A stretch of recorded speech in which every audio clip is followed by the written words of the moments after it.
안녕하세요, 케빈입니다. 어느새 12월이 찾아왔습니다.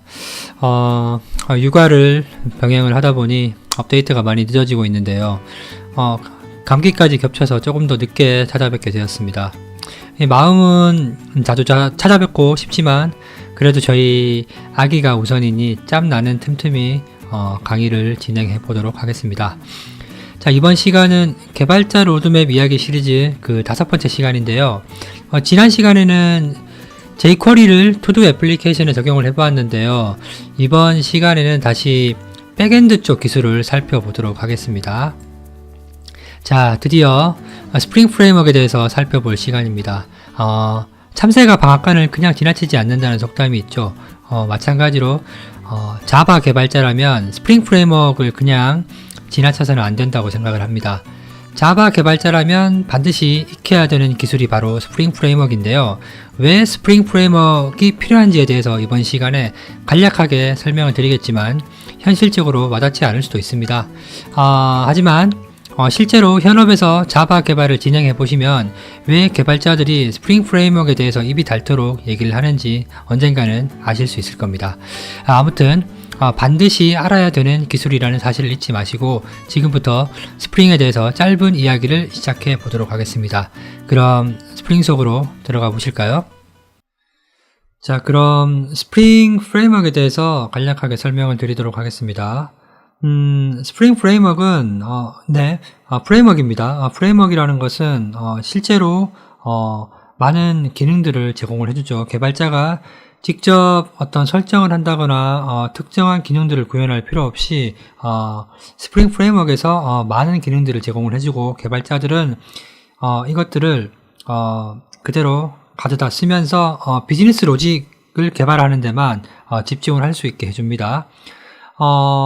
예능 프로그램을 잠깐 비유를 들자면 대한민국의 예능 프로그램은 무한도전 이전과 무한도전 이후로 나뉜다는 말씀들을 많이들 하십니다. 마찬가지로 자바 개발은 스프링 프레임워크가 나오기 이전과 스프링 프레임워크가 나오고 난 후로 나뉜다라는 말씀들을 많이들 하십니다. 과거에 서블릿이나 EJB로 개발을 해 보셨던 분이라면 스프링 프레임워크를 사용해서 얼마나 편리하게 개발을 진행할 수 있는지 몸소 느끼고 계실 겁니다. 자, 그러면 스프링에 대해서 조금 더 구체적으로 얘기를 한번 해보도록 하겠습니다. 이번 시간을 통해서 스프링의 모든 것을 이야기하기는 사실상 힘듭니다. 그 양이 상당히 방대하기 때문이죠. 다만 이 스프링 프레임워크가 추구하는 방향을 이해하기 위해서 스프링의 3대 기반 기술 DI, AOP 그리고 서비스 추상화에 대해서는 언급을 하고 가야 될 것 같습니다. 추가적으로 저희가 이전 시간에 서블릿으로 구현한 투두 애플리케이션을 스프링 MVC 기반으로 바꿔볼 텐데요. 이후에 스프링 MVC에 대해서도 간략하게 설명을 하도록 하겠습니다. 그럼 DI부터 먼저 간략하게 알아보도록 하겠습니다. 자, 그럼 먼저 스프링의 3대 기반 기술 중에 하나인 DI에 대해서 먼저 살펴보도록 하겠습니다. 자, DI는 굳이 우리말로 해석을 하자면 Dependency Injection, 의존성 주입이라는 뜻인데요. 그 의미를 잠깐 살펴보도록 하겠습니다. 먼저 DI를 사용하지 않은 클래스 간의 관계에 대해서 먼저 살펴보도록 하겠습니다. 이 보험 설계사와 고객 간의 관계를 예로 설명을 드리겠는데요. 커스터머 A, 커스터머 B, 커스터머 C라는 클래스가 있고요. 보험 설계사를 뜻하는 인슈어런스 매니저 A가 있습니다. 보험에 가입하기 위해서는 보험 설계사에게 보험 등록을 요청을 해야 되는데요. 이럴 경우 일반적으로 자바에서 new 키워드를 사용해서 해당 클래스의 객체를 생성하죠. 이렇게 new 클래스를 사용을 해서 해당 클래스의 객체를 생성하는 이 부분을 클래스 간에 강하게 결합이 되어 있다라고 얘기를 하죠. 그리고 이 고객 클래스들은 보험 설계사 클래스, 인슈어런스 매니저 A 클래스에 의존한다 라고 말할 수가 있습니다. 자, 그럴 경우 만약에 고객 A, B, C의 보험 설계사가 매니저 B로 바뀔 경우를 한번 살펴보겠습니다. 이럴 경우에는 고객 A, 고객 B, 고객 C의 모든 클래스에서 이 인슈어런스 매니저 A라는 클래스를 매니저 B로 바꿔주어야 합니다. 이렇게 클래스 간에 강하게 결합이 되어 있으면 클라이언트 클래스, 즉 고객 클래스 3개의 클래스에 모든 수정이 일어나겠죠. 예를 들어서 고객이 지금처럼 3명만 있다면 상관이 없지만 고객이 100명, 1000명 이렇게 10,000명이 있다면 그 10,000명의 고객에 해당하는 클래스에서 모든 수정, 변경이죠. 인슈어런스 매니저 A를 인슈어런스 매니저 B 클래스로 바꾸어 주어야 하는 그런 불상사가 발생하게 되는데요. 그러면 이 스프링의 DI를 사용했을 때 어떻게 이런 문제를 해결할 수 있는지를 한번 살펴보도록 하겠습니다. 자, 그럼 스프링의 DI를 사용해서 앞서 발생했던 보험 설계사 A에서 보험 설계사 B로 바뀌는 문제를 어떻게 해결하는지 한번 살펴보도록 하겠습니다. 자, 앞서 살펴보았던 고객 A, 고객 B, 고객 C 클래스에는 new 키워드로 보험 설계사 A 클래스의 객체를 생성하는 부분이 존재를 했는데요. 지금 보시는 바와 같이 new 키워드로 클래스의 객체를 생성하는 부분이 존재하지 않습니다. 다만 인슈어런스 매니저라는 클래스의 객체를 파라미터를 통해서 제공을 받고 있는데요. 이 인슈어런스 매니저라는 클래스의 객체를 누가 제공을 해주는 걸까요? 바로 이 IOC 컨테이너라는 놈이 제공을 해줍니다.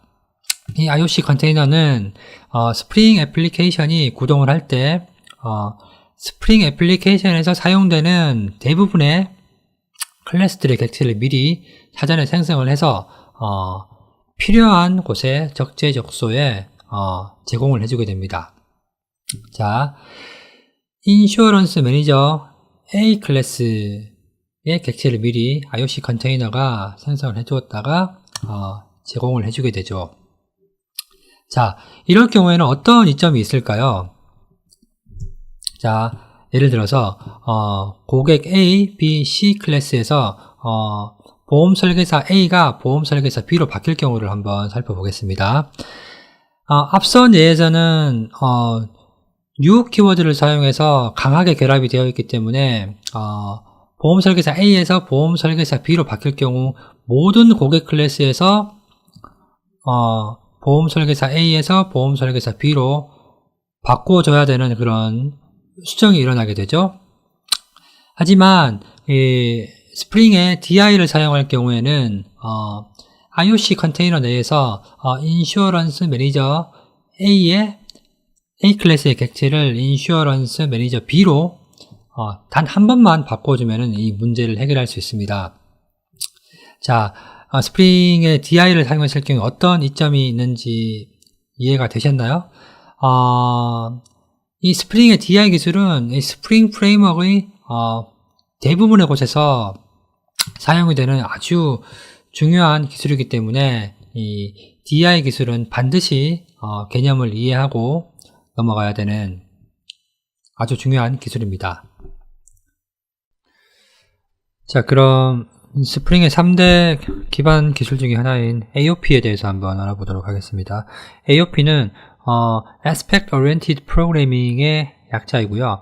우리말로 또 해석을 해보자면 관점 지향 또는 관심 지향 프로그래밍이라고 합니다. 자, 투두 애플리케이션을 예로 잠깐 들겠습니다. 저희 투두 애플리케이션에서 지금 할 일을 등록하고 조회하고 할 일 삭제 기능은 없지만 어쨌든 있다고 가정을 하겠습니다. 이렇게 할 일을 등록하고 조회하고 삭제하는 이런 해당 어플리케이션의 그 핵심적인 기능을 하는 놈들을 이 핵심 관심 기능이라고 합니다. 다시 말하자면 그 업무 로직이죠. 업무 로직, 비즈니스 로직에 대한 부분은 핵심 관심 기능이라고 하고요. 자, 그리고 이런 할일 등록이나 할일 조회, 할일 삭제 등의 애플리케이션 전반에 공통적으로 나타나는 그런 기능들이 있는데요. 예를 들어서 로깅, 그리고 시큐리티, 그리고 트랜잭션. 자, 이런 부분들은 할 일을 등록할 때도 로그를 남길 테고요. 보안이 필요할 때고 트랜잭션이 발생할 테고요. 할 일을 조회할 때도 거의 마찬가지입니다. 그리고 할 일을 삭제할 때도 이런 로그를 남기고 보안이 적용되고 트랜잭션이 처리가 되겠죠. 이렇게 애플리케이션 전반적으로 나타나는 공통적인 관심 기능을 저희는 부가적인 관심 기능이라고 합니다. 핵심 기능은 개발자들이 직접 구현을 하게 되고요. 부가적인 관심 기능은 스프링이 대신 처리를 하겠다라는 것인데, 그 스프링의 기능 중에 이 부가적인 관심 기능을 처리하는 녀석이 바로 AOP라고 볼 수 있습니다. 로깅이나 시큐리티, 트랜잭션에 관련된 소스 코드는 할일 등록, 할일 조회, 삭제 등을 우리 비즈니스 업무 로직에서는 거의 찾아볼 수 없고 따로 별도로 분리되어서 관리가 될 것입니다. 이렇게 AOP를 사용하면 개발자들은 이런 부가적인 관심 기능을 직접 구현을 하지 않고 스프링이 직접 처리할 수 있도록 직접 위임을 할 수 있습니다. 그리고 나서 개발자들은 자신의 비즈니스 로직을 구현하는데 집중을 할 수 있도록 해줍니다. 자, 그럼 스프링의 3대 기반 기술 중에서 마지막으로 서비스 추상화에 대해서 한번 알아보도록 하겠습니다. 서비스 추상화란 한마디로 말해서 하위 시스템의 공통점을 추출해서 분리시키는 것이라고 말할 수 있는데요. 이는 하위 시스템의 공통점을 추출해서 일반화하는 것이라고 말할 수도 있습니다. 일반적으로 서비스 추상화에 대해서 예를 들 때 데이터베이스 예를 가장 많이 드는데요. 저도 데이터베이스를 가지고 한번 예를 들어보도록 하겠습니다. DB 클라이언트가 있고요. 이 DB 클라이언트가 특정 데이터베이스에 접속을 하기 위해서 데이터베이스 커넥션을 얻어와야 된다고 가정을 해보겠습니다. DB 커넥터라는 인터페이스가 있고요. 그 하위에는 이 DB 커넥터를 구현한 오라클 DB 커넥터, 그리고 MySQL DB 커넥터, MS SQL DB 커넥터가 있는데요. DB 클라이언트는 DB 커넥터 인터페이스만 바라보고 데이터베이스 커넥션을 요청을 하게 되는데요. 이렇게 인터페이스 기반으로 구현을 하는 부분을 서비스 추상화의 일반적인 패턴이라고 볼 수 있습니다. 자, 이럴 경우 DB 클라이언트는 DB 커넥터가 리턴해주는 커넥션이 오라클 DB 커넥터인지 MySQL DB 커넥션인지 MS SQL DB 커넥션인지에 대해서 전혀 알 필요도 없고 예를 들어서 오라클 DB 커넥션을 사용해서 오라클 데이터베이스를 사용하다가 MS SQL DB 커넥터로 바꿔치기 한다 하더라도 DB 클라이언트에서는 이를 전혀 알 필요도 없이 일관되게 커넥션을 얻을 수 있는 그런 접근 방법이기도 하죠. 자세히 보시면 저희가 디자인 패턴에 대해서 아직 얘기를 한 적은 없지만 이 서비스 추상화에서 인터페이스를 이용해서 하위 시스템을 구현을 하는 이런 방식은 디자인 패턴 중에 전략 패턴이라는 그 패턴의 한 방법이라고도 할 수 있습니다. 이렇게 저희가 스프링 3대 기반 기술인 서비스 추상화, 그리고 AOP, 그리고 DI에 대해서 잠깐 살펴봤는데요. 다음 장에서는 투두 애플리케이션을 기존에는 서블릿으로 구현을 했는데 스프링 MVC 기술을 이용해서 한번 수정을 해볼 생각인데요. 이 스프링 MVC에 대해서 잠깐 그 구조에 대해서 살펴보도록 하겠습니다. 자, 앞장에서는 저희가 스프링의 3대 기반 기술인 DI, AOP, 서비스 추상화에 대해서 알아보았는데요. 저희가 실제로 이 스프링 3대 기반 기술을 투두 애플리케이션에 적용을 해보지는 않습니다. 대신에 이전 시간에 서블릿으로 구현된 투두 애플리케이션을 스프링 MVC 기반으로 한번 바꿔보도록 하겠습니다. 자, 먼저 이 웹브라우저 클라이언트죠. 클라이언트에서 요청을 전송을 하게 되면 결과적으로 이 컨트롤러라는 놈이 그 클라이언트의 요청을 전달을 받아서 결과값을 리턴을 하게 되는데요. 이 클라이언트에서 컨트롤러까지 요청이 전달되기까지 많은 과정을 거치게 되죠. 조금 복잡해 보이기는 한데 차근차근 살펴보도록 하겠습니다. 자, 먼저 웹브라우저에서 요청을 보내게 되겠죠. 그러면 이 디스패처 서블릿이라는 놈, 이 프론트 컨트롤러라고도 합니다. 이 제일 앞단에서 요청을 받는 놈이라고 하는데요. 이 디스패처 서블릿이라는 놈이 요청을 먼저 받게 됩니다. 그러면 이 디스패처 서블릿은 이 컨트롤러에게 요청을 전달을 해야 되는데, 이 컨트롤러가 하나가 아니고 여러 개의 다수의 컨트롤러가 존재할 수 있습니다. 그렇기 때문에 어떤 컨트롤러에게 요청을 전송을 할지 디스패처 서블릿은 모릅니다. 그렇기 때문에 핸들러 매핑이라는 클래스에게 이 컨트롤러 검색을 요청을 하게 됩니다. 그리고 핸들러 매핑 클래스는 컨트롤러 정보를 다시 디스패처 서블릿에 리턴을 하게 되고요. 그리고 이제 그 검색된 컨트롤러에게 요청을 전달해야 되는데, 이 요청을 전달하는 방법은 이 컨트롤러 내에 있는 특정 메서드를 호출하는 것입니다. 하지만 이 디스패처 서블릿은 이 컨트롤러의 어떤 메서드를 호출해야 될지 모르기 때문에 이 부분에 대해서 핸들러 어댑터에게 해당 컨트롤러의 메서드를 호출해 달라고 위임을 하게 됩니다. 그러면 핸들러 어댑터는 컨트롤러에게 해당 컨트롤러의 메서드를 호출을 하게 되고요. 그리고 이 컨트롤러는 뭐 서비스 계층이나 데이터 액세스 계층을 거쳐서 결과값을 만들어내겠죠. 그리고 결과값을 다시 핸들러 어댑터에게 리턴을 하게 되고요. 핸들러 어댑터는 이 모델과 뷰 이름을 리턴을 하게 되는데요. 여기서 말하는 모델은 컨트롤러에서 결과적으로 생성된 데이터를 말합니다. 그리고 뷰 이름은 여기 뷰라는 클래스가 보이는데요. 이 뷰의 역할은 저희는 실제적으로 클라이언트가 보는 화면에서 보이는 것은 뭐 HTML 같은 그런 코드 조각이 되겠죠. 그런 코드 조각을 만들어내는 놈이 이 뷰라고 할 수 있는데요. 이 뷰에는 뭐 여러 가지가 있습니다. JSP 뷰가 될 수가 있고요. 그리고 JSON 뷰가 될 수가 있고요. 그리고 뭐 XML 뷰 아니면 뭐 PDF 뷰 뭐 이런 등등 여러 가지 뷰가 있습니다.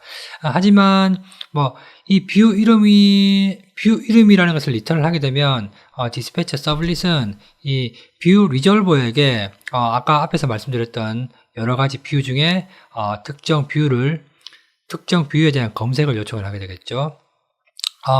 저희는 투두 애플리케이션에서는 JSON 값을 클라이언트 쪽에 리턴을 하기 때문에 아마도 JSON 뷰를 리턴을 하게 될 겁니다. 뷰 리졸버는 JSON 뷰에 대한 정보를 리턴을 하게 되고요. 다시 그 디스패처 서블릿이 이 정보를 받아서 이 JSON 뷰 클래스에게 이 모델 데이터를 같이 넘겨주면서 JSON 데이터를 생성한 후에 디스패처 서블릿에게 리턴을 하게 됩니다. 그리고 최종적으로 디스패처 서블릿이 클라이언트 쪽에 이렇게 응답을 리턴을 하게 됩니다. 자, 과정이 조금 복잡해 보이지만 실제 코드상으로는 그렇게 복잡하지 않습니다. 코드상으로 복잡하지 않기 때문에 저희가 서블릿 대신에 스프링 MVC를 쓰는 이유도 있고요.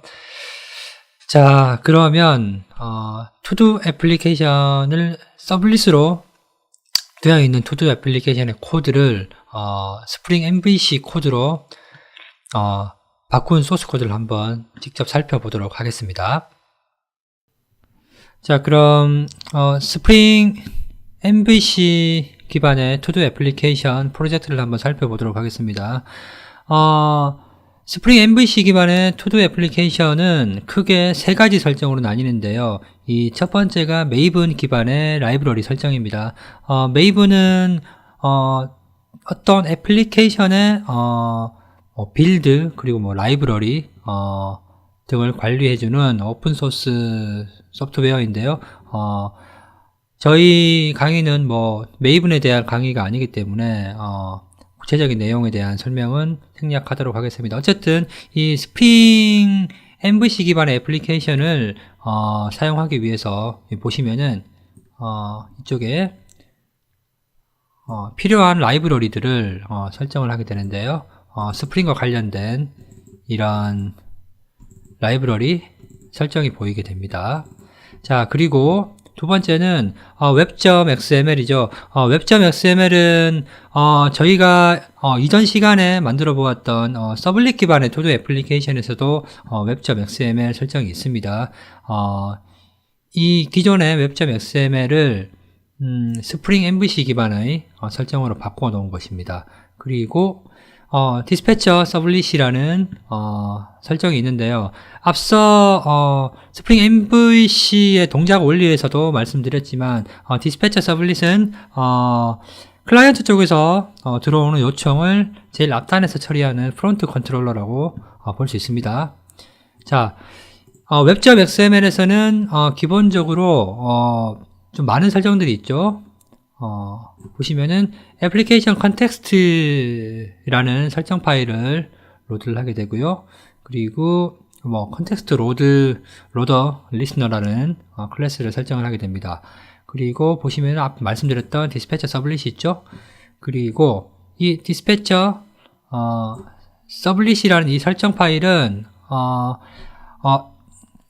크게 말씀드리면은 application context.xml과 dispatcher sublit.xml은 앞서 말씀드린 대로 스프링의 DI를 통해서 생성되는 빈을 담아두고 있는 컨테이너라고 보시면 되겠습니다. 자, 그리고 하단에는 필터 CORS 필터라는 클래스를 하나 만들어서 넣어 두었습니다. 이 부분은 스프링 MVC가 로컬에서 동작하기 위해서는 필요한 설정인데요. 핵심적인 설정이 아니기 때문에 일단 설명은 생략하도록 하겠습니다.